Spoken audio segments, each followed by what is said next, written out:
Eu quero compartilhar uma mensagem nessa noite. A gente tem falado sobre os encontros de Jesus com algumas pessoas. Na semana passada nós falamos sobre Nicodemos. Lembram disso? Falamos sobre Nicodemos. E nessa semana nós vamos falar sobre a mulher samaritana. Semana passada eu perguntei quem tinha visto The Chosen. Quem aí já viu The Chosen? Na verdade, quem não viu The Chosen ainda? Levanta a mão. Bom, tem uma boa parte assistiu, legal. Que bom, fico feliz, eu sempre forço a barra, vai assistir porque é muito bom. E, enfim, nessa noite eu queria, como a gente vai falar sobre a mulher samaritana, eu queria passar um trecho do The Chosen para vocês, que é o momento que Jesus encontra a mulher samaritana, que é o último episódio, né, da primeira temporada, é o 7º episódio, se eu não me engano. A gente vai coloca para mim a partir do minuto 1 aí, tá? Então, minuto 1. Não é longo, é curtinho, a gente vai ver essa parte, tem tudo a ver com o que eu vou ministrar, né? Então, só para a gente poder exemplificar um pouco mais tudo aquilo que aconteceu, então a gente vai assistir rapidinho, beleza? Pedir para a galera soltar e a gente já volta aí.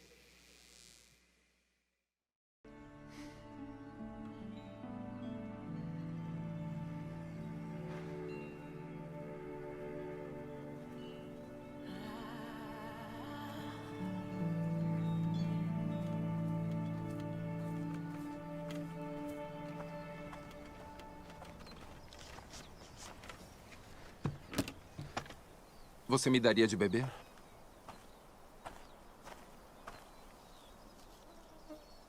Você me ouviu? Isso é ruim, hein? O quê? O senhor sendo judeu, pedindo a mim, uma samaritana, uma mulher. Me desculpe. Devia ter dito, por favor. Não é seguro você ficar aqui sozinho. Nem você. Por que não vem com os outros? E por que tão tarde assim? As mulheres não vêm ao poço quando é mais fresco, pela manhã? Bom, nenhuma delas quer ser vista comigo, então eu tenho que vir ao meio-dia. No calor, como você gentilmente me lembrou. Por que não querem ser vistas com você? Longa história. Eu ainda gostaria de beber água, se puder me dar um pouco. É incrível o que uma garganta seca faz. Eu não sou impura para você? Não será maculado por essa ânfora? Talvez algumas pessoas do meu povo digam isso sobre suas mulheres, mas eu não. E o que você diz? Digo que se soubesse quem eu sou, você teria pedido água a mim. Jura? E eu lhe teria dado água viva. Só que o senhor não tem com que tirar a água e esse poço é fundo. Além do mais, por que você precisa de mim se tem sua própria reserva de água viva? Longa história. Mas a água judaica é melhor do que a samaritana, né? Não foi o que eu disse. Por acaso o senhor é maior do que o nosso pai Jacó, que nos deu esse poço? A sua água é melhor do que a dele? Eu conheço Jacó. E digo que quem beber desta água terá sede outra vez. Mas quem beber da água que eu der, nunca mais terá sede. Isso seria ótimo. A água que eu der se tornará dentro da pessoa uma fonte a jorrar para a vida eterna. É mesmo? Sim, é mesmo. Prove isso. Primeiro, vá, chame o seu marido e volte. Então eu mostro. Eu não tenho marido. Tem razão.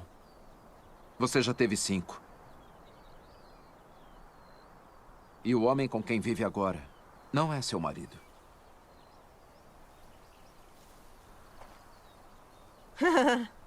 Já entendi. Vejo que é um profeta. Você veio pregar para mim. Não. Normalmente, a única coisa boa de vir aqui sozinha é que eu posso escapar de ser condenada. Eu não estou aqui para condenar. Eu cometi muitos erros. Muitos erros. Mas são homens como você que tornam impossível que eu faça alguma coisa a respeito. Como? Nossos antepassados adoraram neste monte. Mas vocês judeus dizem que Jerusalém é o lugar onde se deve adorar. Dizem isso porque o templo está lá. Sim. Exatamente onde não é permitido. Eu vim para quebrar essas barreiras. E está próxima a hora em que nem neste monte, nem em Jerusalém, vocês adorarão o Pai.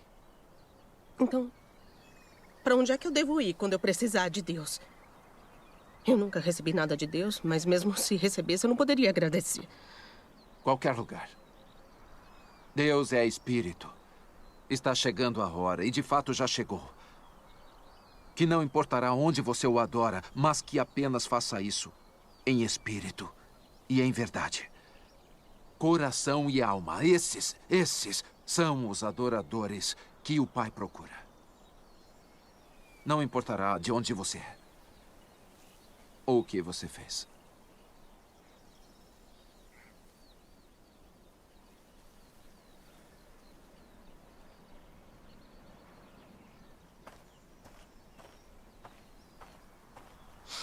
Você acredita no que eu digo? Ai, moço, até o Messias chegar e explicar tudo e resolver essa bagunça, inclusive a minha, eu não confio em ninguém. Você estava errada quando disse que nunca recebeu nada de Deus. Esse Messias de quem você fala, eu sou ele. O primeiro se chamava Ramim. Você era uma mulher de pureza. Estava animada por se casar. Mas ele não era um bom homem. Machucou você. E fez você questionar o casamento. E até a prática da sua fé. O segundo se chamava Fazard. Na sua noite de núpcias, a pele dele tinha cheiro de laranja. E até hoje, toda vez que você passa pelas laranjas do mercado, você se sente culpada por deixá-lo. Porque ele foi o único homem verdadeiramente devoto com quem você esteve. Mas você se sentia indigna. Por que você está fazendo isso? Eu não me apresentei ao público como o Messias. Você é a primeira. Seria bom se acreditasse em mim.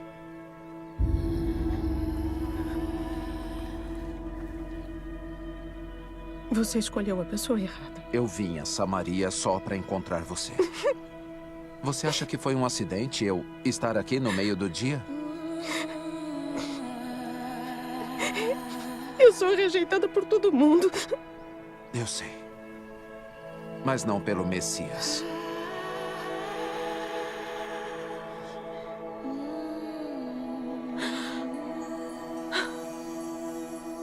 E você sabe essas coisas porque você é o Cristo.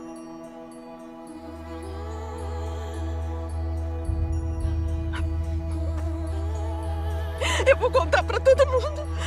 Eu estava contando com isso. Em espírito e em verdade. Em espírito e em verdade. Não será só sobre montanhas ou templos. Logo. Só o coração. Você promete? Eu prometo. Este homem me disse tudo o que eu tenho feito. Ele deve ser o Cristo.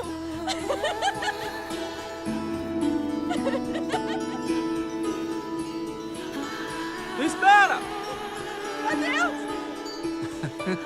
A sua água. Você esqueceu a sua... Venham ver um homem que me disse tudo o que eu tenho feito!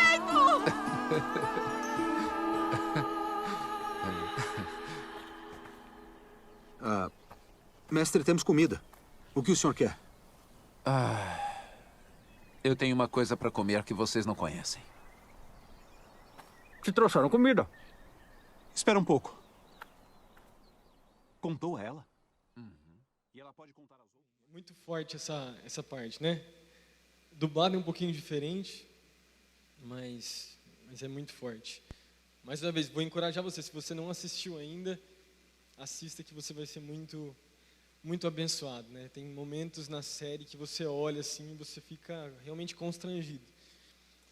E vamos lá, a gente tem falado sobre encontros com Jesus, né? A gente tem falado sobre, essa série tem sido sobre isso. A gente começou semana passada falando sobre Nicodemos.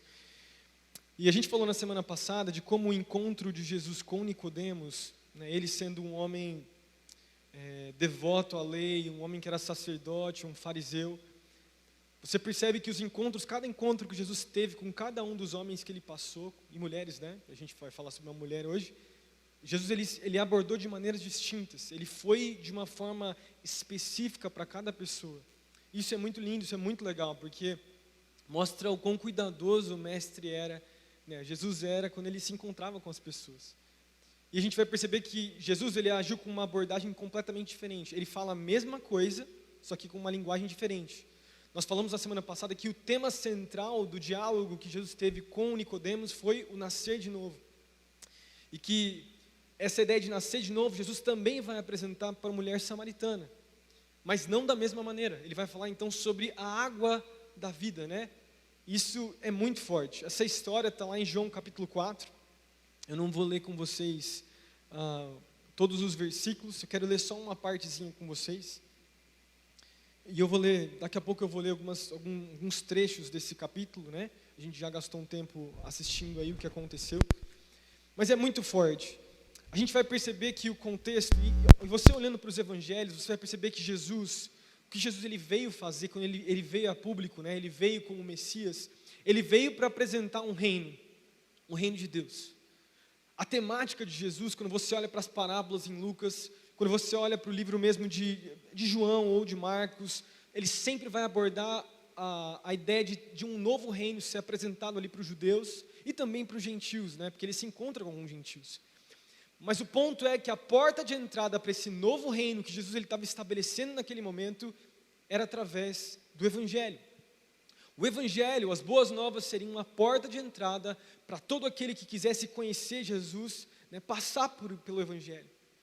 E isso é muito forte, porque o Evangelho ele é uma doutrina mínima para que cada um de nós podemos então ir para o céu. A gente precisa entender e acreditar no Evangelho. E o que é Evangelho? Qual que é o conceito de Evangelho? O que significa Evangelho? A gente vai perceber que Jesus ele apresenta o Evangelho tanto para Nicodemos quanto para a própria mulher samaritana. O Evangelho tem a ver com as boas novas, tem a ver com a obra redentora de Cristo, tem a ver com uma transformação, não externa, mas interna do coração, que foi o que a mulher samaritana falou aqui, né, sobre o coração no final.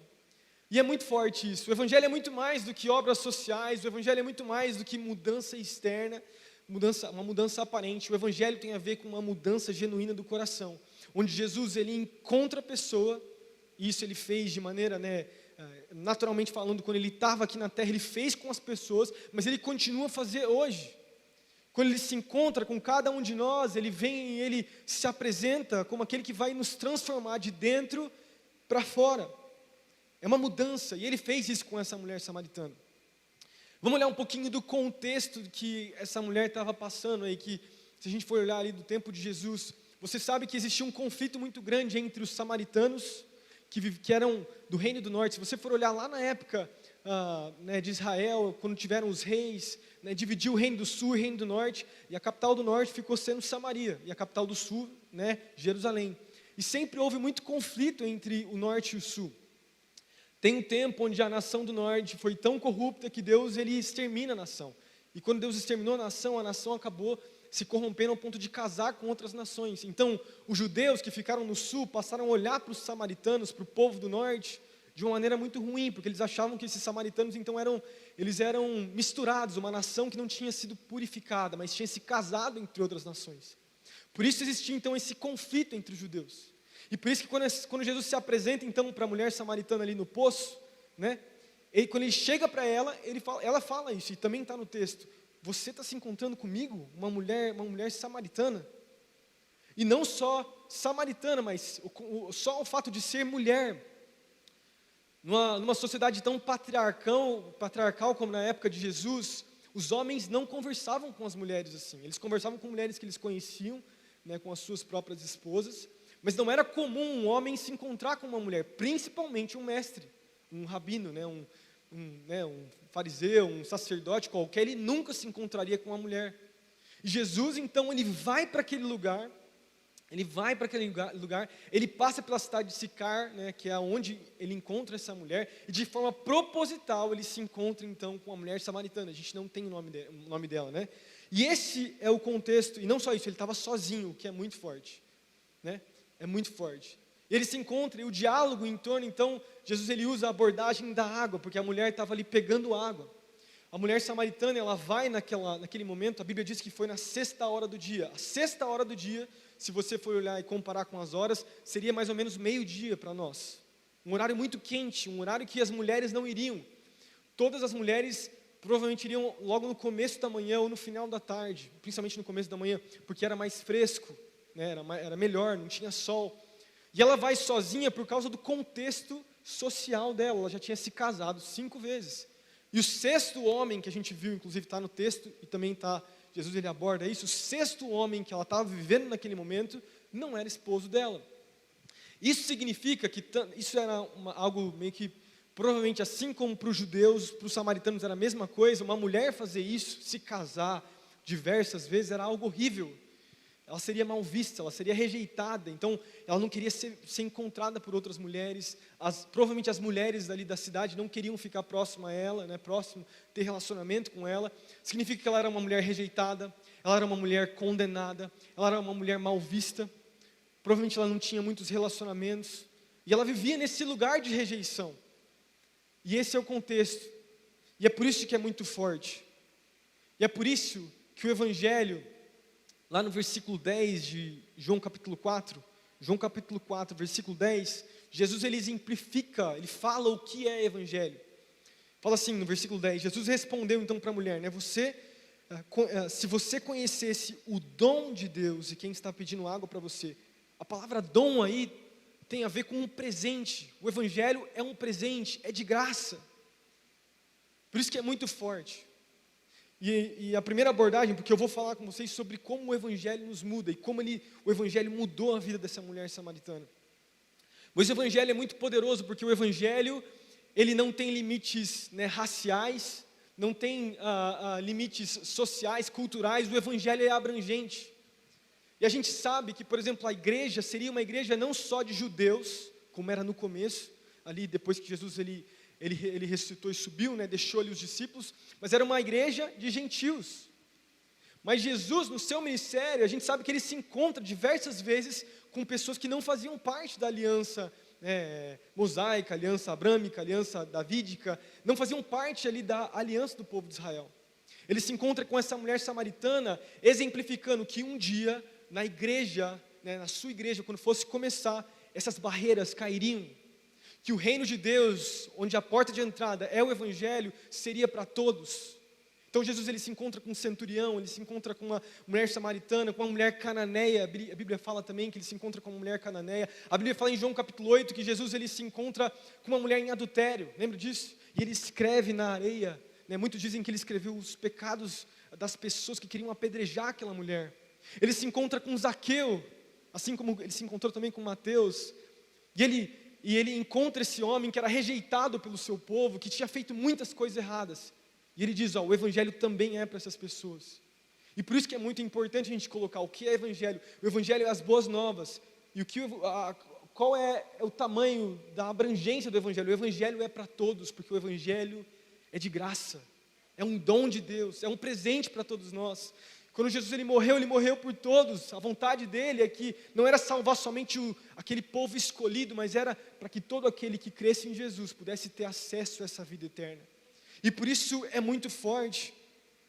E por isso que é muito forte, porque as abordagens vão ser diferentes. O evangelho, o reino de Deus era tanto para Nicodemos, que era um homem puramente muito bom, que tinha uma boa família, que a gente falou semana passada, que vivia moralmente correto, tinha uma família muito boa, tinha posses, era um cara inteligente, né, conhecia muito bem a palavra de Deus, mas que não conseguia se salvar, porque o evangelho mostra que nós não conseguimos nos salvar por obras. Mas o evangelho também era então para uma mulher samaritana, rejeitada, condenada. Esse é o evangelho, e por isso é muito forte. Deixa eu abrir aqui. E eu queria falar com vocês estão bem aí, pessoal? Estou todo mundo meio... É por isso que nessa noite eu queria falando sobre o contexto da mulher samaritana. Eu já vi essa cena pelo menos umas 3 ou 4 vezes nessa série, né? Eu já vi umas 2, 3 vezes, mais uma vez com a Raquel recentemente para poder ver a segunda temporada. E marca demais, é muito forte a experiência que Jesus ele encontra, a maneira que Jesus encontra essa mulher. Porque mostra realmente o poder do Evangelho, mostra realmente o poder de Jesus na vida de uma pessoa que está desesperada. E eu queria então falar com vocês, e hoje, enquanto a gente for ler alguns versículos aqui de João capítulo 4, eu queria deixar então, eu quero responder essa pergunta, como o Evangelho te muda, me muda, nos nos muda, né? Como o Evangelho ele tem essa capacidade de mudar, o que ele provoca nas nossas vidas e o que ele provocou na vida da mulher samaritana. Então vamos lá, como o Evangelho nos muda. Primeira coisa aqui, daí a gente percebe isso ao longo do capítulo. O Evangelho nos muda através de um processo, através de um momento certo. Acompanhe comigo aqui. Quero ler para vocês, a partir do versículo 10, né? Jesus ele tem o primeiro diálogo aqui com a mulher samaritana. Ele fala assim: se você conhecesse o dom de Deus e quem está pedindo água para você, você lhe teria pedido a ele e ele teria dado então a água viva, né? Disse então a mulher samaritana: Senhor, não tem como você tirar a água e o poço é fundo, onde pode conseguir essa água viva? Acaso o Senhor é maior do que o nosso pai Jacó, que nos deu o poço, do qual ele mesmo bebeu, bem como seus filhos e o seu gado? Jesus respondeu: quem beber desta água terá sede outra vez, mas quem beber da água que eu lhe der, nunca mais terá sede. Ao contrário, a água que eu lhe der se tornará nele uma fonte de água a jorrar para a vida eterna. E a mulher disse então: Senhor, dá-me dessa água, para que eu não tenha mais sede, nem precise voltar aqui para tirar água. Jesus disse então: vai, chame seu marido e volte. Ela disse: não tenho marido, respondeu ela. Disse então Jesus: você falou corretamente, dizendo que não tem marido. O fato é que você já teve 5, e o homem com quem você agora vive não é o seu marido. O que você acabou de dizer é verdade. Versículo 19, ela diz então: Senhor, vejo que você é profeta. Vamos parar aqui. Quem aqui já leu essa história antes? Todo mundo já leu essa história? Essa história tem aproximadamente quase 24 versículos, e ainda tem uma continuação depois, porque Jesus ele vai para a cidade ali de Sicar, que é uma cidade da Samaria. E o que é interessante a gente perceber, e nesse diálogo todo que Jesus ele vai ter com a mulher samaritana, é que Jesus, ele entendia o processo na vida dessa mulher. Ele entendia que existia, é como se Jesus tivesse paciência ao conversar com aquela mulher. Mais uma vez, diferente de quando ele conversou, por exemplo, com Nicodemos, onde ele aborda de maneira mais desafiadora, onde ele confronta mais, onde ele dá uma abordagem um pouco mais forte, com a mulher samaritana, é como se Jesus tivesse mais paciência.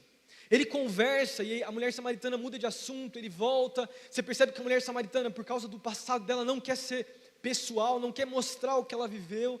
Jesus ele começa a cutucar, começa a conversar com ela, e você percebe o que eu vejo nesses versículos, é que Jesus teve paciência no entendimento do processo daquela mulher. Que aquela mulher, ela estava entendendo ainda o que era evangelho. Talvez Jesus, olhando para a vida daquela mulher, ele sabia do passado dela, das coisas que ela já tinha feito, das marcas que ela tinha na sua história, tudo aquilo que ela já tinha vivenciado e passado. E Jesus, ele entendendo tudo isso, ele percebeu que a maneira dele abordar aquela mulher seria diferente. Ele precisaria ter paciência. Ele precisaria ter uma maneira certa de falar. E o meu ponto é esse: o Evangelho nos muda, todos nós, ele muda as nossas vidas de maneira gradual. Sabe que não é de uma maneira mecânica. Quando você pensa, por exemplo, num carro sendo montado, numa linha de montagem, o tempo de uma montagem de um carro, por exemplo, ele é cronometrado, ele tem o tempo certo, sei lá, um dia, não sei quanto tempo é, 2 dias, ou pensa numa outra coisa aí que envolve uma mecânica, você tem um tempo certo para algo ser montado e depois sair, por exemplo, de uma linha de montagem. Mas quando você pensa num ser vivo igual uma árvore, você planta uma árvore, você não sabe quanto tempo ela vai demorar para crescer. Por que isso? Porque as mudanças que acontecem, então, através do Evangelho, são graduais. E Jesus, ele conhece isso. E meu ponto é esse: Jesus, quando ele se apresenta para cada um de nós, a mudança que ele vai fazer nas nossas vidas não é uma mudança mecânica, é uma mudança orgânica, é uma mudança gradual, uma mudança cheia de amor, uma mudança com uma visão, entendendo tudo aquilo que a gente já passou. Não que ele não vai nos mudar, não que ele não vai nos confrontar, mas ele sabe tudo aquilo que a gente precisa viver ainda. E os nossos moldes, né, aquilo que a gente talvez já tem como passado. Eu fico pensando, por exemplo, na vida daquela mulher. Você sabe que aquela mulher era uma mulher que se importava demais, talvez, com sua aparência. Se importava com a opinião das pessoas, se importava então com a aprovação das pessoas. Imagina só ela naquele contexto ali histórico, cultural. Ela era mal vista, ela passava numa feira, isso mostra inclusive na série, né? E as pessoas, rejeitavam ela não podia conversar com as pessoas, de tanto que a história dela era mal vista. E quando eu penso nisso, eu penso como ela buscava aprovação, como ela buscava, através do seu passado, aprovação nos homens. E de relacionamento em relacionamento que essa mulher ela passava, talvez ela buscava algum sentido, né? Ela buscava algo que pudesse preencher o coração dela. Talvez desesperada por amor, desesperada, um anseio por segurança. Então ela se envolvia com esses homens, diferentes homens na sua vida. Eu não consigo deixar de fazer um paralelo com a gente hoje. Sabe que todo mundo aqui está em busca de aprovação de alguma forma. Todos nós, quando a gente sai do banho, por exemplo, aqui, todo mundo aqui se trocou, se arrumou, ficou bonitinho, tomou banho antes de vir para o culto, eu espero. Se você não fez isso, homens de Deus, faça isso, vai bem limpinho para você encontrar, talvez seja sua amada esteja aqui no meio, né? Mas você se trocou, você se arrumou, você se preparou para vir nesse lugar, pensando nas pessoas, talvez esperando um pouco de aprovação, de maneira, eu estou falando inconscientemente, tá? E até aqueles que podem dizer assim, não, eu não estou nem aí com o que as pessoas vão falar de mim, ou pensam de mim. Lá no fundinho deve ter uma vontade aí de ser talvez aprovado, ou você se arruma um pouquinho pensando nas pessoas, porque todo mundo se arruma um pouco esperando isso, não é verdade? Qual que é meu ponto? Eu não estou falando que a gente tem que ficar esperando a aprovação das pessoas, mas estou falando que inconscientemente, às vezes a gente acaba se arrumando pensando que as pessoas a forma que as pessoas vão nos olhar. E sem perceber, a gente também entra num lugar como esse, e a gente olha, por exemplo, a roupa das pessoas, e a gente julga talvez um pouco a roupa das pessoas, não que isso seja algo bom, não estou falando que isso é positivo, tá? Não estou falando que isso é algo que é legal da gente viver, mas a gente acaba fazendo isso. Por que existe esse anseio? Eu estava lendo a respeito um pouquinho dessa temática, eu estava lendo um autor, não lembro o nome, que ele falava que o ser humano ele é um ser que busca aprovação em tudo.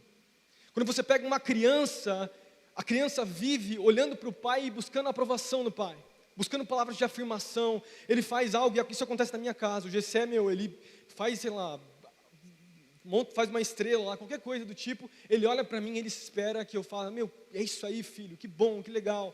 Então a criança, lá bem novinha, ela espera a aprovação do seu pai. Ela espera provar para o seu pai que ela é corajosa, que ela é forte, que ela, assim como o pai ela também é. Daí entra na adolescência, entra na juventude, o jovem talvez tenta provar para as pessoas que é independente, que consegue conquistar as coisas talvez na sua própria força, que é inteligente, que é capaz, né, de passar talvez um vestibular, de conseguir um emprego bom, de conseguir se sustentar na sua forma. Daí, depois mais para frente, se formando, sei lá, arrumando uma esposa, chega o momento dele também provar para as pessoas, isso o autor dizia, tá? Provar para as pessoas que ele consegue ser uma pessoa que tem a sua casa, prova talvez que é um bom pai, uma boa mãe. E o ser humano, e a ideia do texto é que o ser humano está constantemente em busca de aprovação, constantemente. E inconscientemente ele busca a aprovação das pessoas e das coisas sem, às vezes, notar isso, sem perceber isso. E o ponto é que, olhando para a nossa cultura hoje, o que mais a gente percebe é uma pregação, é uma ideia de que você não precisa da aprovação das pessoas. A única aprovação que você precisa é a aprovação de você mesmo, porque você se basta. Se você estiver feliz com a sua roupa, tá legal, você está ótimo. Se você estiver feliz com as suas decisões, com as suas escolhas, é isso aí, tá certo. Isso é verdade, tá? Eu não estou diminuindo isso. Nós precisamos, primeiro, antes de tudo, por exemplo, uma faculdade, você precisa estar feliz com aquilo que você faz. É importante o que você quer, e é importante sim a sua própria aprovação, perdão. Mas deixa eu falar algo. Deus criou o homem e a mulher com uma necessidade, com um anseio de afirmação e de aprovação de outras pessoas, que é algo externo a ele. Não tem como a gente fugir disso. Não tem como o ser humano fugir disso. Assim como a mulher samaritana lá naquele momento, ela buscava talvez a afirmação e a aprovação das pessoas, de outros maridos, né, de vários homens na sua vida. Nós vivemos assim, sem perceber. A gente busca aprovação, a gente busca, né, a afirmação das pessoas. Isso não é ruim, mesmo que a cultura diga que a gente não precisa, nós precisamos. Por quê? Porque Deus colocou esse sentimento. O ponto é, nós precisamos filtrar de quem nós buscamos aprovação. Quais são as pessoas certas que precisam vir e nos afirmar e falar na nossa vida. e dizer o que a gente deve ou não deve fazer, ou nos ajudar a enxergar o outro lado.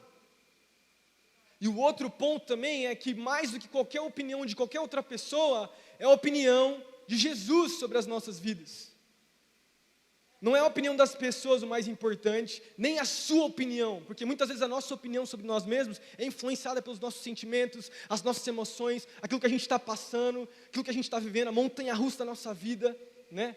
Os baixos e altos que a gente está passando, e sem perceber a gente é influenciado por isso. E se a gente ficar só buscando aquilo que a gente quer, cara, isso é um egoísmo, é um orgulho, é uma prepotência nossa. Por quê? Porque mais do que opinião até nossa, é a opinião de Jesus. E eu creio nisso. Deixa eu falar algo para você. Assim como Jesus tinha uma opinião a respeito dessa mulher chamada, não sei o nome dela, mulher samaritana. Eu ia falar o nome dela, não tem nome essa mulher, né? A Bíblia não fala isso. Fomina. No seriado fala o nome dela. Na segunda temporada fala o nome dela. Só que não é fictício, né? Não tem o nome dela. A Bíblia não diz o nome dessa mulher. Mas meu ponto é, assim como essa mulher precisava de uma identidade, precisava de uma afirmação, precisava de uma afirmação que vinha do próprio Jesus, nós também precisamos. Nós precisamos muito mais do que a afirmação de pessoas, muito mais do que a nossa própria opinião a respeito de nós mesmos, muito mais do que decidir por conta própria. Jesus, Ele tem uma afirmação para você, Ele tem uma palavra de encorajamento, Ele tem uma identidade para você. A sua identidade, ela é estabelecida em Cristo Jesus. Jesus é a coisa mais importante, precisa ser a coisa mais importante para mim e para você. Muito mais do que as pessoas podem nos oferecer, muito mais do que as pessoas podem dizer a respeito da nossa história, a respeito do nosso passado, a respeito de tudo aquilo que a gente já viveu. É Jesus, é o Cristo que se encontrou com essa mulher, que também se encontra com cada um de nós todos os dias, quando nós abrimos a nossa Bíblia, quando nós temos o nosso tempo devocional. Jesus, isso é muito lindo. Mas quero lembrar você, o outro lado também é a respeito do que a cultura diz, que você precisa maximizar ou exaltar a sua opinião a respeito de você mesmo. Sabe que o coração do homem é enganoso, os nossos sentimentos são enganosos. Deus, Ele nos chama a isso. Precisamos estabelecer, precisamos dessa ideia. Eu estava vendo uma série esses tempos, estou vendo uma série, e é uma série que inclusive tem alguns momentos, algumas cenas, tal, tem que até ficar pulando. Eu vejo com a Raquel, às vezes a gente pula bastante. Aquela Sons of Anarchy, acho. Não sei se alguém já viu essa série. É uma série de motoqueiro e tal, tem algumas coisas. Mas tem alguns momentos da série onde o cara principal lá, ele dorme com diversas mulheres. Ele é bem sem vergonha, assim, principalmente no começo. Ele encontra umas mulheres lá, enfim, dorme com as meninas. E você percebe que ele dorme com a menina, acaba a cena lá, vivem uma cena de sexo, enfim, coisa do tipo. E logo depois, automaticamente, quando acaba a cena, tipo, o cara dá tchau pra menina como se nada tivesse acontecido, velho. Como se nada tivesse acontecido. E meu ponto, olhando para a nossa sociedade, eu sei que muitas pessoas vivem isso. Eu sei que tem muitos jovens que vivem essa realidade, de viver uma vida, de viver o relacionamento sexual como se fosse uma coisa momentânea no momento. E eu quero estabelecer isso nessa noite, quero falar isso essa noite para você. Além de ser pecado você viver isso, sexo antes do casamento, quero falar para você que é perigoso você fazer isso. É perigoso para a sua alma, é perigoso para o seu coração, é perigoso, né, falo até para o seu futuro, vai machucar você. Não é só a respeito de ser pecado, o principal, lógico, é o pecado. O pecado, ele vai causar isso nas nossas vidas. Mas a gente percebe o mundo banalizando a ideia de você viver o sexo de qualquer forma. E o ponto é que muitos jovens fazem isso, esperando talvez a aprovação daquele rapaz, né, ou daquela menina, esperando viver o sexo, e depois do momento, né, eu lembro nessa série, tem um momento que o cara fala assim, beleza, isso aconteceu, não vai mais rolar isso, está tudo certo entre nós. Mas eu tenho certeza que na vida real, se da dupla ali falasse, olha só, para mim não é só isso, para mim não é só algo momentâneo, eu amo você, eu quero muito mais do que só fazer por fazer, e afirmar a pessoa, cara, é isso, porque o sexo foi feito até para vivermos em termos de a aprovação, a afirmação. O sexo dentro do casamento também tem esse poder. E a gente sabe, eu não vou ficar falando sobre esse assunto aqui, né? Não é o objetivo da mensagem. Mas o sexo tem a ver com isso. E talvez seja por isso que essa mulher... Nossa, levantou minha voz aqui. Talvez seja por isso que essa mulher, nessa história, vivia de forma banal essa ideia de relacionamento sexual, de ter vários homens. Porque ela não entendia, ela buscava a aprovação das pessoas. Então, quero voltar ao meu primeiro ponto, né? O processo de mudança é algo progressivo, e Deus, Ele nos muda. Assim como Ele mudou, então, a mulher samaritana, Jesus, Ele quer nos mudar de maneira progressiva. Eu não sei em qual estação você está, mas eu quero te dizer nessa noite, Jesus, Ele está te mudando. Jesus, Ele está te levando de glória em glória. Jesus, Ele está te levando de um ponto a outro. Você não pode ficar estável, o Senhor, Ele quer te transformar. Amém? De maneira gradual. O segundo ponto que eu vejo nesse texto, então, primeiro, uma mudança de um processo. Segundo, como o Evangelho, então, ele nos muda, né? O que o Evangelho, ele faz, né? O Evangelho, ele nos muda de forma poderosa. O Evangelho nos muda de forma poderosa. Olha só, Jesus, o paralelo que ele vai fazer, inclusive a gente parou aqui no versículo 18, eu queria ler com vocês rapidinho. Ele vai falar sobre a água da vida, né? Água viva, ele está falando. Algumas versões falam água viva, outra água da vida. É muito forte essa expressão. Eu já quero fazer uma aplicação sobre isso. Mas eu queria ler com vocês a partir do versículo 18 de João capítulo 4. Fala assim: o fato que você já teve cinco homens, né? E o homem com quem você agora vive não é o seu marido. O que você acabou de dizer é verdade. Disse a mulher: Senhor, vejo que você é profeta. Nossos antepassados adoraram nesse monte, mas vocês, judeus, dizem que Jerusalém é o lugar onde se deve adorar. Jesus declarou: crê em mim, mulher. Está próximo a hora em que vocês adorarão o Pai. Vocês adorarão o Pai nem neste monte, nem em Jerusalém. Vocês, samaritanos, adoram o que não conhecem. Nós adoramos o que conhecemos, pois a salvação vem dos judeus. No entanto, está chegando a hora, e de fato já chegou, em que os verdadeiros adoradores adorarão o Pai em espírito e em verdade. São estes adoradores que o Pai procura. Deus é espírito, e é necessário que os seus adoradores adorem Ele em espírito. Disse a mulher: eu sei que o Messias, chamado Cristo, está para vir. Quando Ele vier, explicará tudo para nós. Jesus então declarou: eu sou o Messias, eu que estou falando com você.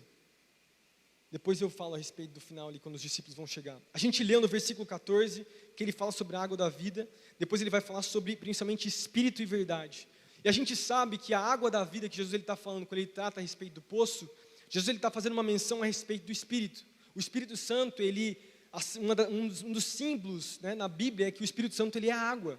Assim como ele é vento, o vento, como a gente falou lá com Nicodemos, né, que a Bíblia diz também, que João fala a respeito do vento e faz uma conexão com o Espírito. A gente sabe que a água, ela tem a ver com o Espírito Santo. E quando eu penso em água viva, quando eu penso na água da vida, que a Bíblia vai falar aqui, que Jesus está falando para essa mulher, né, para a mulher samaritana, eu não consigo deixar de pensar na água em termos naturais. Você sabe que o ser humano, ele tem 70% de água no corpo, é mais ou menos isso, né? Dependendo do tamanho da pessoa, dependendo, né, do biotipo da pessoa, é mais ou menos nesse ponto. O homem é 70% de água. E o ponto aqui é que Jesus está fazendo algo meio que simbólico para mim. Eu percebo isso. De que assim como a água, né, é algo necessário para o homem, o Espírito, né, nesse novo tempo que Jesus está apresentando através do Evangelho, também vai ser essencial para uma mudança radical nas nossas vidas. Para uma mudança transformadora nas nossas vidas. O que eu quero dizer com isso? Hoje eu andei de bicicleta, andei lá uns 40 quilômetros, andei um pouco menos. No final eu estava desesperado por água. Por quê? Porque todos nós aqui, se a gente passar, não sei quantos dias a gente consegue ficar sem água. Quanto que é? Mais ou menos 4 dias, 3 dias, por aí. O homem consegue ficar sem água. Sem comida dá para ficar um pouquinho mais, sem água menos. Mas o homem não consegue ficar sem água. Deixa eu falar uma coisa para você. Da mesma forma que Jesus estava explicando naquele momento, é que o homem não consegue ficar sem a água da vida. De que nós, dessa apresentação do reino, um novo tempo na vida da pessoa, quando o Evangelho é apresentado, existe uma água da vida que nós não conseguimos ficar sem. Que nós fomos criados e gerados para a gente viver e ter essa água da vida. uma água essencial para mim e para você. É a experiência no Espírito, e meu ponto é esse, de que todos nós aqui, fazendo uma aplicação para nós precisamos dessa água. É a água da vida, é o Espírito Santo que vai transformar totalmente a nossa maneira de pensar. E a gente sabe que Jesus, ele falou, né, que muitas coisas aconteceriam quando ele subisse ao Pai, e o seu Espírito, o Espírito de Deus, viria então, né, depois do Pentecostes, muita coisa iria ser transformada ali, e a igreja só viveria muitas coisas por causa do Espírito Santo. E o meu ponto aqui é o poder disso. O Evangelho, ele nos muda de forma poderosa, por quê? Porque o Espírito age nas nossas vidas. É uma mudança completa. Da mesma forma, vamos fazer uma aplicação aqui, da mesma forma que é gradual a nossa transformação, do dia a dia onde nós somos transformados, onde Jesus, ele vai nos mudando, vai nos moldando, vai falando com a gente, vai mudando as nossas atitudes, vai mudando o nosso linguajar, vai mudando a nossa forma de pensar. Da mesma forma, em algumas áreas, eu creio nisso, Deus, ele vem para transformar completamente.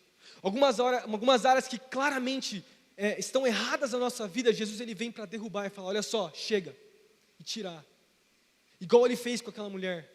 Igual ele falou assim, olha só, você está procurando em muitos homens aquilo que você só consegue encontrar em mim. Eu sou o homem perfeito para você. E tem até um lance profético, tem até uma visão profética, porque aquela mulher, ela tinha vivido 6 relacionamentos, eram 6 homens que aquela mulher tinha encontrado, e Jesus era o 7º homem na vida daquela mulher. Era o homem perfeito para aquela mulher. Jesus, então, ele se apresenta como aquele que teria resposta, aquele que seria essencial. Os homens na vida dela não eram essenciais, porque Cristo era aquilo que era essencial. E quem muda o nosso pensar dessa forma? Quem mudou a vida daquela mulher? Quem mudou o pensar daquela mulher? O Espírito. Porque o Espírito Santo é aquele que convence, né, do pecado, da justiça e do juízo. E é por isso que é algo transformador. Eu quero falar isso para você nessa noite. Se tem áreas da sua vida que Jesus precisa mudar, eu quero te dizer hoje aqui que o Espírito Santo é aquele que vem de maneira poderosa e ele chacoalha aquilo que precisa ser chacoalhado. Ele transforma, ele derruba aquilo que precisa ser derrubado. Algumas áreas talvez que você está preso há diversos anos, lutando com os mesmos pecados, lutando com os mesmos problemas. Eu não estou falando só de área moral, estou falando de área emocional. Pessoas que pulam de relacionamento em relacionamento, que pulam de seus sentimentos e emoções, são governados por eles.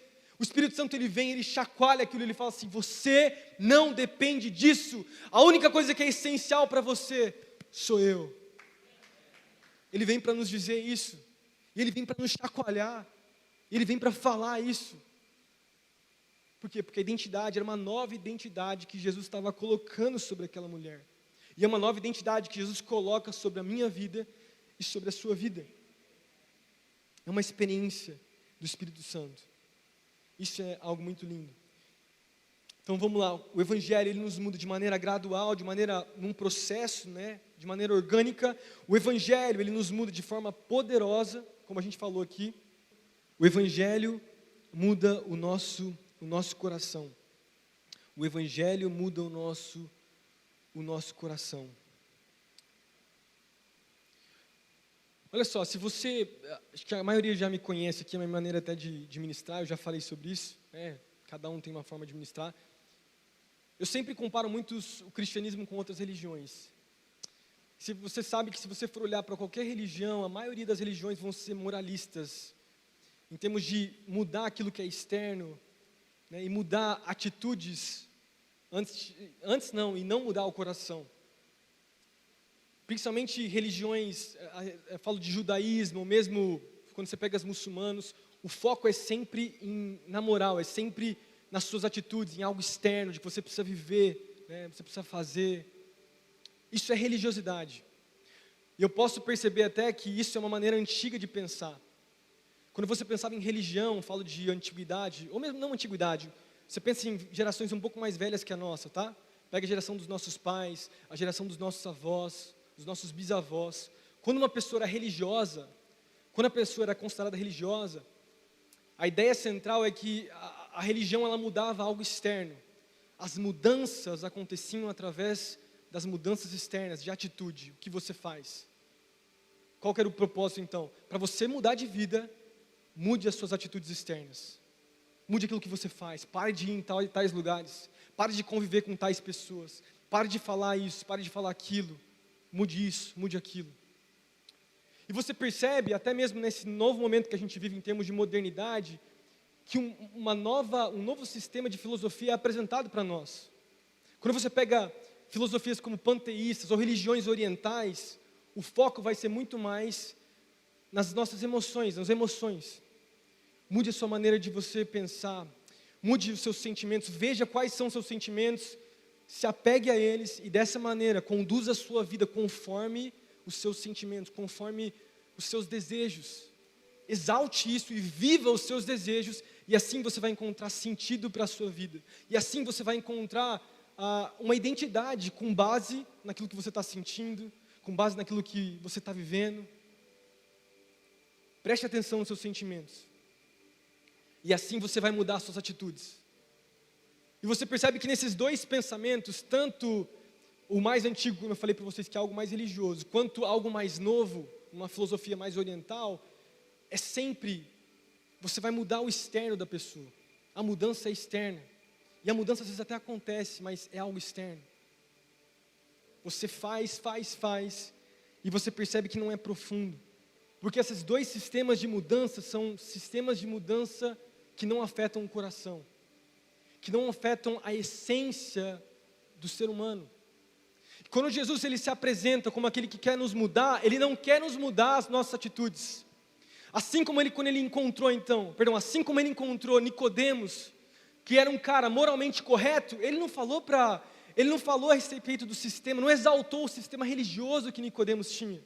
Muito pelo contrário, ele atacou bem aquilo que Nicodemos se apegava. E da mesma forma, quando ele vai para a mulher samaritana, ele não diminui isso, não exalta a moralidade na vida dela. E não exalta também os sentimentos dela. Ele fala o quê? Eu quero mudar o seu coração. Porque esses dois tipos de filosofia, eles não mudam na sua essência. Por isso que o cristianismo é tão único, porque o cristianismo ele não vem mudar atitudes, não vem mudar somente as suas emoções, seus sentimentos, não veio te conduzir para uma vida melhor, ele não veio trazer meditação para você, ele não veio tentar, enfim, ele veio para mudar quem você é lá dentro. Porque o cristianismo, porque Jesus, quando ele olha para o homem, ele fala assim, tem algo errado em você. E esse algo errado não são suas atitudes. O que está errado na sua vida é o pecado que existe aí dentro. E o que eu quero é tocar lá dentro do seu coração. E quando eu sou essencial para você, essas áreas de pecado são transformadas por mim. Porque eu me torno mais forte em você. E porque essas áreas então são trabalhadas, são mudadas, são transformadas. Porque Jesus queria o coração. E foi exatamente isso que ele fez. Ele não pregou moralidade para aquela mulher, ele não condenou aquela mulher. Ele falou, eu quero o seu coração. Eu quero a sua vida. Eu consigo perceber Jesus, talvez, naquele momento, sentando com a mulher samaritana. Eu vou até me sentar aqui.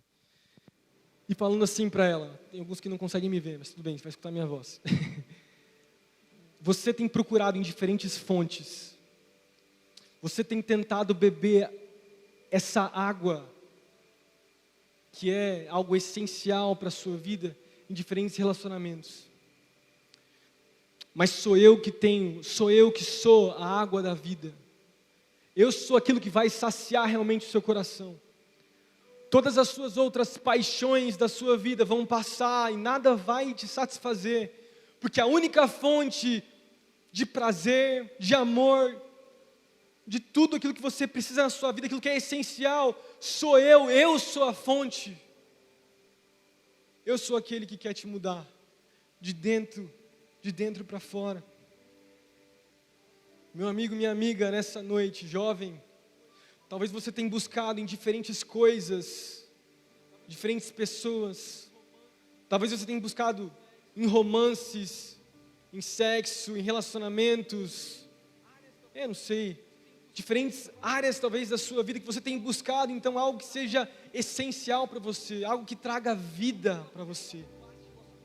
É como se aquela mulher, ela pulasse de relacionamento em relacionamento, porque ela queria viver, ela queria se sentir mais viva.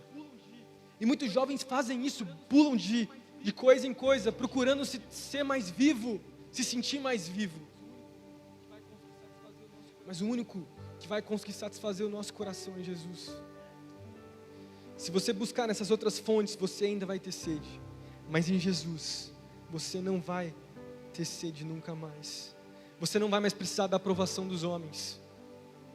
Você vai ter a aprovação daquele que traz uma identidade para você, que é Jesus.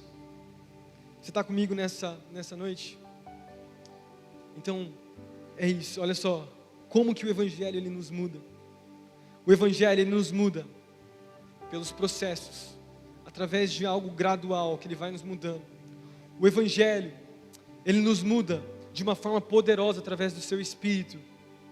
O Evangelho, ele nos muda, né? Ele nos muda porque ele muda o nosso coração e não as nossas atitudes, e não somente algo externo, mas muda lá dentro, na nossa essência.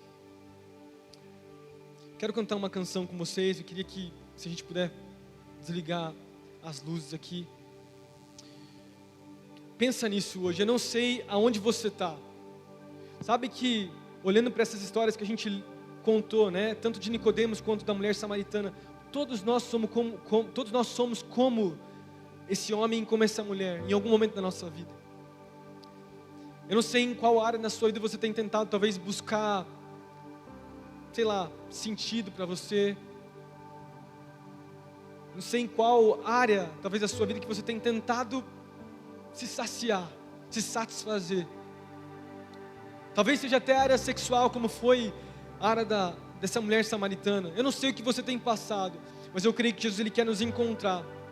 Assim como ele encontrou a mulher samaritana, ele não estava por acaso naquela fonte. Ele foi lá para se encontrar com uma mulher samaritana. Ele está aqui para encontrar você. Não é por acaso que você está aqui hoje. Não é por acaso que você veio hoje ao culto. Jesus, ele quer te encontrar.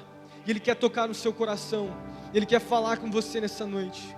Feche seus olhos. O Espírito Santo quer falar com você.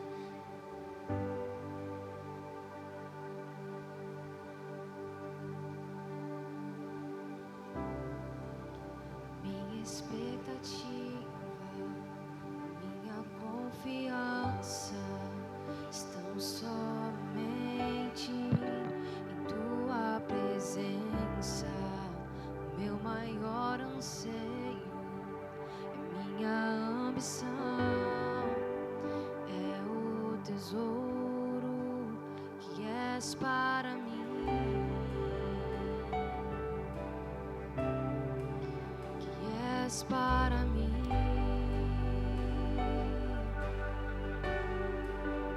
a minha expectativa, a minha confiança estão somente em tua presença. O meu maior anseio, a minha ambição, tesouro que és para mim, que és para mim.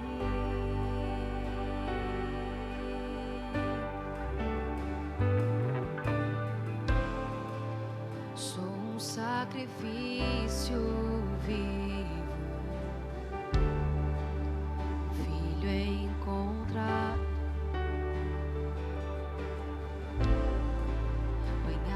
em perdão, eu não retenho nada.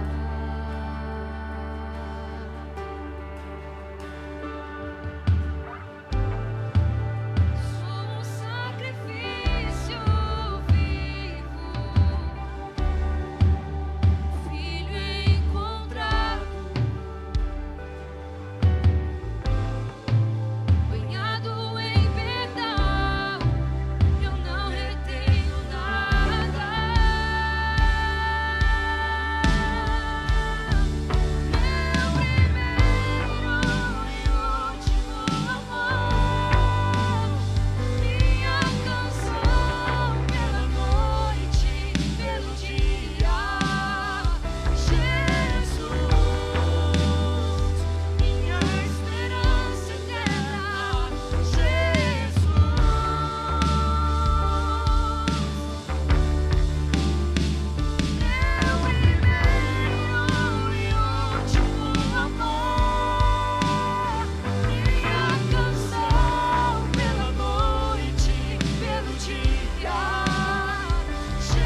Bíblia fala em em João capítulo 4, no versículo 29, a mulher samaritana então retorna para a cidade de Sicar.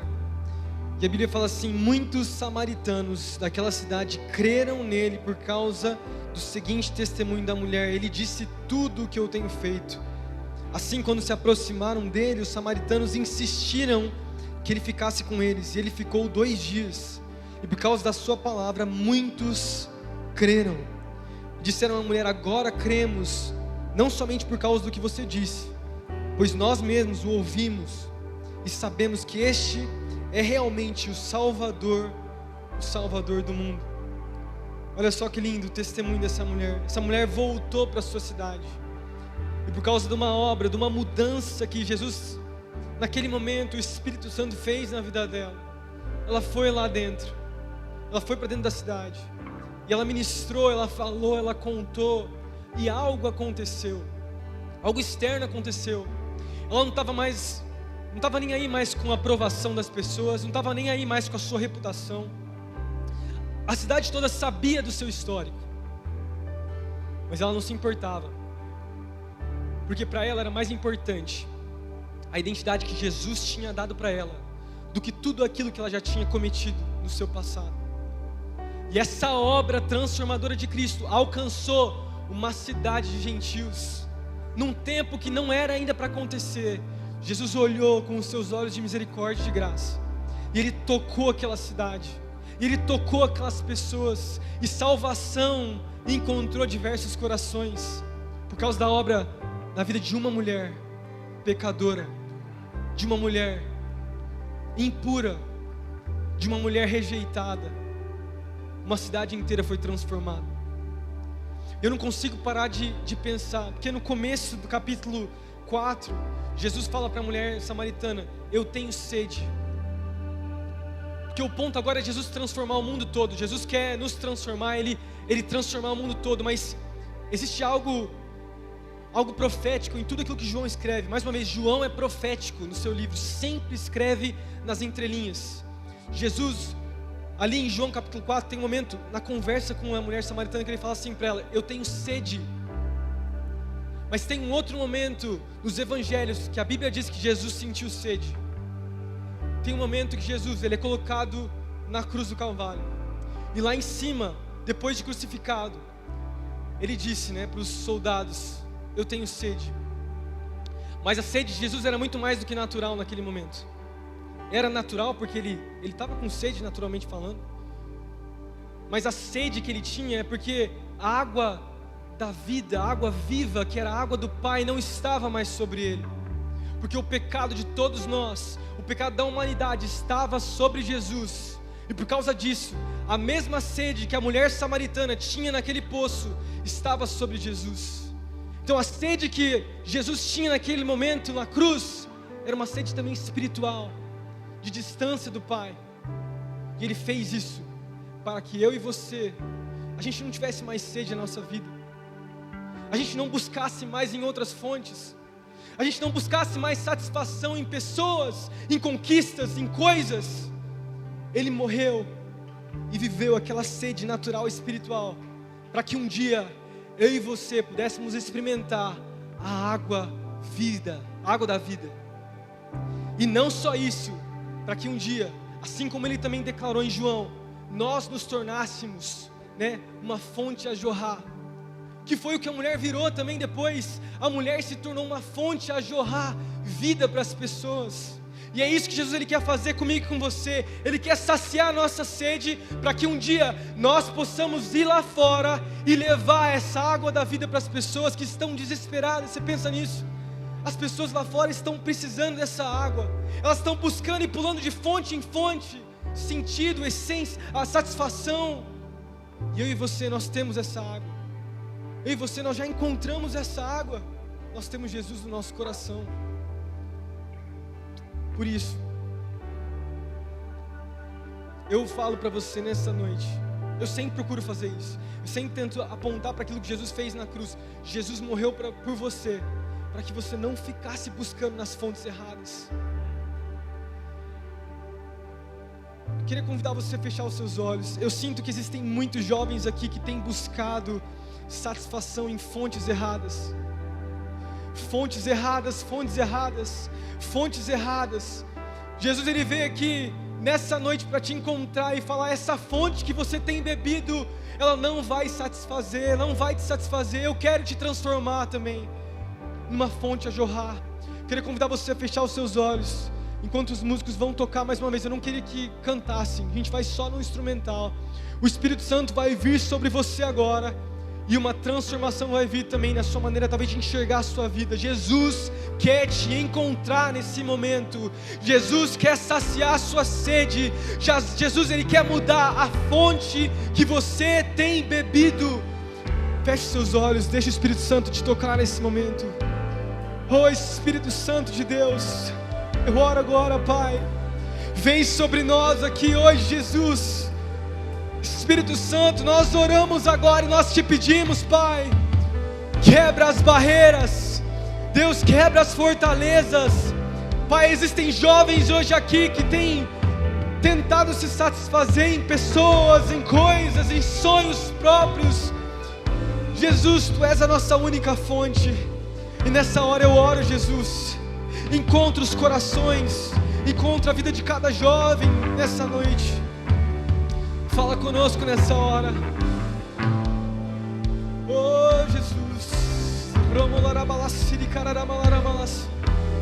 Eu oro agora, Pai, encontra os corações. Feche seus olhos. Deixa o Espírito Santo falar com você. Se você precisar se ajoelhar, se ajoelhe. Se você precisar, eu não sei o que você tem que fazer, mas deixa o Espírito Santo tocar você nessa hora.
Jesus, queremos nos apaixonar por Ti, Jesus.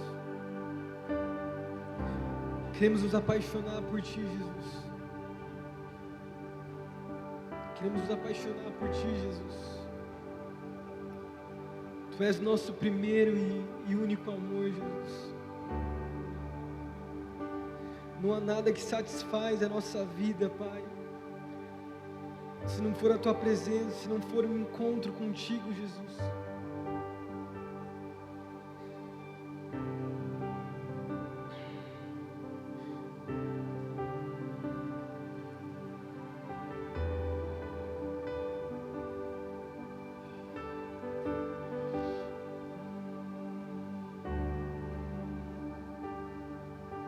Sabe, pessoal, a maturidade está em reconhecer muitas vezes que inconscientemente, muitas vezes a gente vive isso. Quando eu vejo uma cena como essa da mulher samaritana, acho que em todos os encontros que Jesus teve, principalmente nessa série do The Chosen que eu estava falando para vocês, quando via, eu não sei vocês, mas quando eu via a série eu me enxergava. É como se eu estivesse olhando para essa mulher samaritana, para Maria Madalena, que também se encontra com Jesus. E na série mesmo, enquanto eu assistia e chorava, né? Eu falava, sou eu essa pessoa que está se encontrando com Jesus. Sou eu. Eu sou como Nicodemos muitas vezes. Eu sou como uma mulher samaritana muitas vezes. E eu creio que a maturidade, ela está em a gente perceber que muitas vezes nós vivemos dessa forma. Talvez não tudo que essa mulher viveu, mas a gente tem outros amores. A gente se apaixona por coisas que são muitas vezes supérfluas, mais do que nós nos apaixonamos por Cristo. E nós demonstramos isso com as nossas atitudes, com a forma que a gente gasta o nosso tempo. Jesus, Ele está nos falando isso. Está nos falando que nós precisamos nascer de novo. E Ele vem para nos encontrar.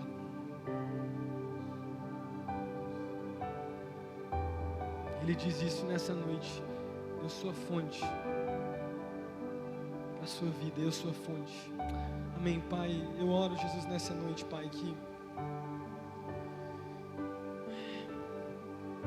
conforme a gente tem falado aqui hoje, nessas semanas, Pai, nessa série de encontros contigo, nós queremos ter encontros contigo, Jesus.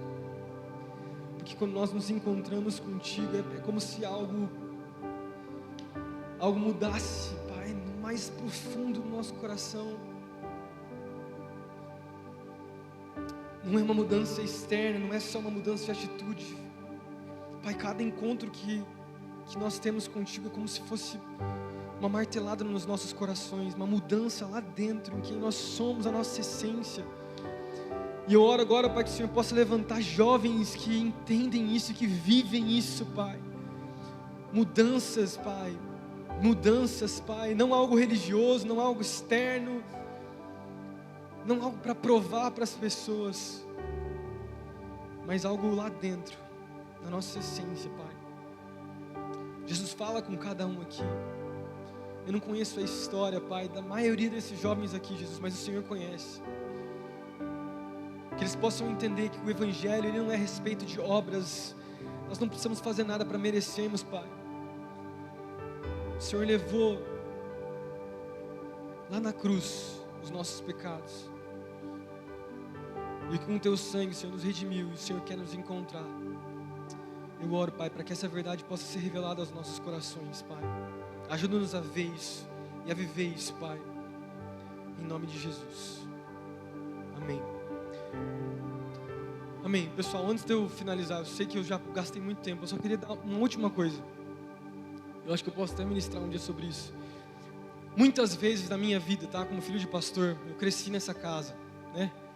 Por ser filho neto de pastor, muitas vezes, quando eu fazia algo de errado, quando eu pecava, caía, fazia algo errado, cara, é como se eu sentisse um peso na minha vida, nas minhas costas, assim. Por ser talvez muito visto, né? Por ser filho de pastor ou filho de pastor aí. Eu me condenava muito, sabe? E parece que quando eu pensava no meu pecado, é como se eu olhasse para Jesus e eu visse Jesus, sabe? Jesus, nosso advogado, entrando na corte, diante de Deus, mais uma vez falando assim para Deus, assim: Deus, eu estou aqui mais uma vez, representando o Pedro. Quero te pedir perdão, ele pecou de novo, ele errou de novo, e eu estou aqui, perdoa ele, por favor. E eu me lembro de diversas vezes eu lutar com esse sentimento, porque eu falava assim: será que Jesus não cansa de me perdoar? Será que Deus não cansa de me perdoar? Será que Jesus não cansa de ir lá na frente de Deus e falar: olha só, tá vendo aquele pecado que o Pedro falou que não ia cometer? Ele cometeu de novo, Deus. Perdoa ele, por favor. Mas sabe que Jesus, ele não é dessa forma que funciona. Quando a Bíblia diz que Jesus é o nosso advogado, quando você pensa num julgamento, não sou advogado, não conheço muito a respeito disso, mas quando um advogado se apresenta por causa de uma testemunha, enfim, por causa de representando alguém, ele está representando a causa, é como se a pessoa estivesse ali falando para o juiz. E quando Jesus ele se apresenta para Deus, ele fala assim para Deus: Deus, tá vendo Pedro? Ele caiu de novo, é verdade, ele caiu, mas a justiça já foi paga, porque o meu sangue já foi pago lá na cruz. Então derrama sobre mim a tua justiça, né? Assim como o Senhor já derramou, então derrama, perdão, a tua misericórdia sobre ele, porque a justiça já foi derramada sobre a minha vida. Eu quero dizer para você isso, quero te lembrar nessa noite isso. Qualquer pecado que você já tenha cometido na sua vida, já foi pago lá na cruz. A justiça, presta atenção, o nosso Deus é um Deus justo. Ele não mudou. O Deus do Antigo Testamento é o mesmo Deus do Novo Testamento. A diferença é que a justiça de Deus já caiu sobre Jesus. No Antigo Testamento, a justiça de Deus caía sobre um animal. No Novo Testamento, a justiça de Deus já caiu sobre Jesus. Não é que Deus não exige justiça, porque todo pecado, a Bíblia diz que o salário do pecado é a morte. Isso significa que o juízo de Deus é a morte, mas a morte já foi derrotada em Jesus. E por isso, nós somos justos, porque Jesus nos faz justos. E eu não estou aqui para diminuir o pecado, eu não estou aqui para ficar passando a mão em pecadinho, pecadão, não estou aqui para ficar, Deus ele vem para nos confrontar, ele vem para nos mudar, mas eu quero dizer isso para você, eu quero te lembrar nessa noite, que o preço já foi pago, e que o seu passado já foi pago lá em Jesus, e que Ele te ama, e Ele quer te ver transformado. Se você tem algo que Deus, Ele precisa, talvez você precisa confessar, se abra, fale com as pessoas, fale com os seus líderes, fale com os seus supervisores. Eu sei que esse tempo de pandemia foi um tempo que eu sei que muitos jovens caíram, muita coisa aconteceu, a gente ficou sem culto, ficou sem célula, muita coisa talvez tenha acontecido no seu coração, mas eu quero te dizer que perdão é liberado sobre a sua vida, porque Jesus te ama, que Ele tem um plano para você. Não deixa o diabo roubar a sua vida de tudo aquilo que Deus quer fazer através de você, porque o diabo ele vem para trazer essa concepção errada, como eu falei para vocês, que eu sentia quando eu era adolescente. Jesus mais uma vez vindo lá e falando: olha só, não é assim, cara. Jesus ele vem como justo juiz, que já pagou o preço lá na cruz por mim e por você. Amém? Quero lembrar vocês, quero lembrar você nessa noite disso. Amém? Perdão, passar um pouquinho do horário. Que Deus possa abençoar a sua vida. Fica firme, acerte o que você precisa acertar, confesse o que você precisa confessar. Jesus te ama.